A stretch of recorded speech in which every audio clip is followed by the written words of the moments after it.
card is I don't format cards until the wedding's delivered. So each card gets used fully, and it does not get formatted until the wedding is delivered to the client. So you have a lot of cards. I have probably a $3,000 investment in cards, but you know what I don't have?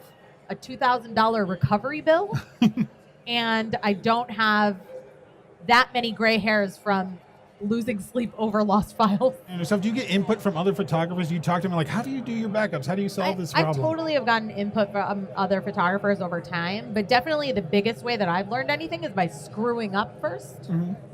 So first I make a big mistake, and then I'm like, okay, how can I never make this mistake again?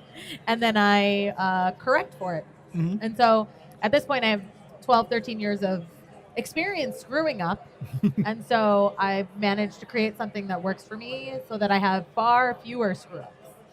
That is kind of the key to learning is doing that. And that's through experience. I embrace my screw-ups. I think it's great. What's the typical number of frames you'll shoot for a wedding? And then follow, what's the typical number of favorite selects and tosses after that? Like, so thousands of photos shot at a wedding. Sure. Like double-digit thousands often. We shot up to 18,000 before the wedding. Well, that was over a course of multiple days, but yes. And then favorites, we create a premiere, like a wedding premiere for a couple. It's a trailer of their day. Right. So that is how the favorites folder will get really big, because it's that first sort of pull. It's not a real cull sometimes. We're just, if we haven't done the first cull. And so the favorites folder could have a few hundred in there. Okay. And then we end up sharing around 80 with them, 80 to 100, and then selects as we go down. When I bring it into Photo Mechanic, it needs to be less than 2,000 photos, because otherwise... Lightroom. I mean, Lightroom, yeah. Yeah. So we could be going from 10,000 to 2,000 in Photo Mechanic. How do you switch from the creative process to the more mechanical process? Yeah, exactly. Well, having a system in place with the mechanical system frees us up to be creative and confident, knowing that our images are safely backed up for our client, and it reduces the anxiety so that we can then breathe and concentrate in on that creative aspect that really is so demanding. Mm-hmm. So systems are huge. There's everybody in this room that goes, oh, I want to be a photographer. That's going to be the coolest job ever, which it is. And you get to work like one day a week and make all that money. And it's like, it is a crap ton. Can I say that? It is a crap ton of work. I mean, because here's the thing. I'm a photographer, editor, social media director, marketing guy, accountant, secretary, delivery, receivables. Like, I mean, you literally, you know, a blogger, web designer. Like, I had no idea like that I would be working 7 days a week, loving it. Still love doing it, but it's a lot of work, a lot more than I really ever thought it would be. But I have a photographer friend, and I have a yellow Post-it note on her monitor, and it says HTFB. Hit the blanking button, because she sits there like, oh, well, which one's better, this one or that one? And it's like 45 minutes of like looking at these two images. Well, the family's not going to see those two images, right? The difference between this and this. No, just pick one and move on.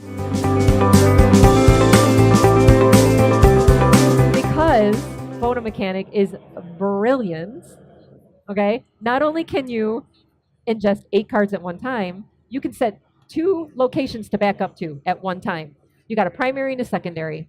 Boom, done, backed up twice. We're at a soccer game.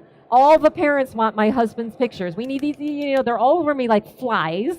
So we go home, we download them instantly, tag it all with all the appropriate captions and everything. Within 20 minutes of the game, of getting home, they have 20 4x6 prints, printable images under 3 meg, under 2 meg, printable images.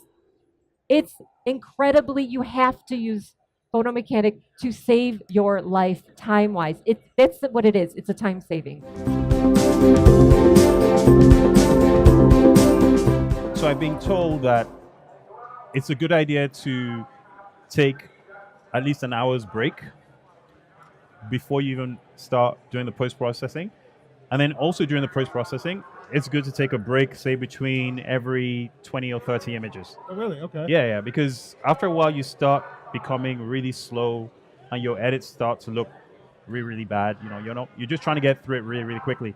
So every so often, and it's also good for your back, when you're sat down there for so long and then you just start to slouch too much. So every so often I kind of have an alarm on my phone or my watch that tells me, okay, it's time to get up. So I get up and go and do something different. I come back and I carry on editing. And it actually makes it a lot quicker that way. Okay. I put a lot of effort into it, but there were shorter ways to getting there. So anyone who comes up to me and says, hey, if you had to do it all over again, what would that be? And I will tell them, go find a mentor, someone that you look up to and has already done what it is that you're trying to do and wants to get to where you're going, and just have him guide you to where you want to get to.